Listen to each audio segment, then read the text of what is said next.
Alright, update tayo. Guys, ito yung binhi ng aking bulba mushroom, no.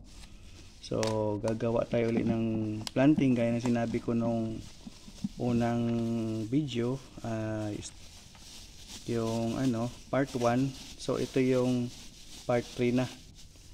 So bulba mushroom, binhi, haluan mo lang ng darak at saka flour, asukal, no, para mayroong makakain yung binhi mo para maganda. Ayan, mix mo lang siya, hindi ito masilan, di gaya ng oyster. Kailangan mong nasa inoculation room ka talaga. Ito kahit kamay basta malinis, okay yan, walang contaminate yan. Yan, okay. Yan, gaya ng nabanggit ko sa inyo, ito ay pure na banana leaves, no, itong dalawang bead.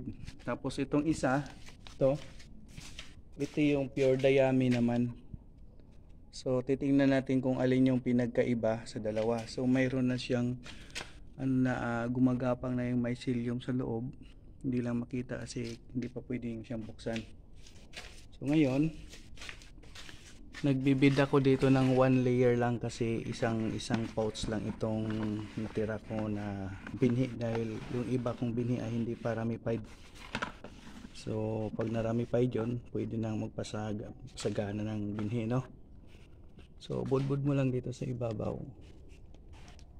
Yan, ganyan lang, bubudbud mo lang siya. Kuntian ko lang muna para malagyan ko rin baba. Kung may matira, dadamihan. Yan. Tap lang muna. Dito tayo sa baba. Ano yun? Siya nga pala guys, yung bid nito, nilatagan ko na ng dahon ng kukwati para mas uminit at mabilis niyang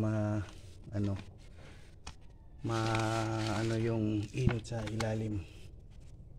Mabilis siya mapataas yung init at ma-compose yung ating banana leaves, no.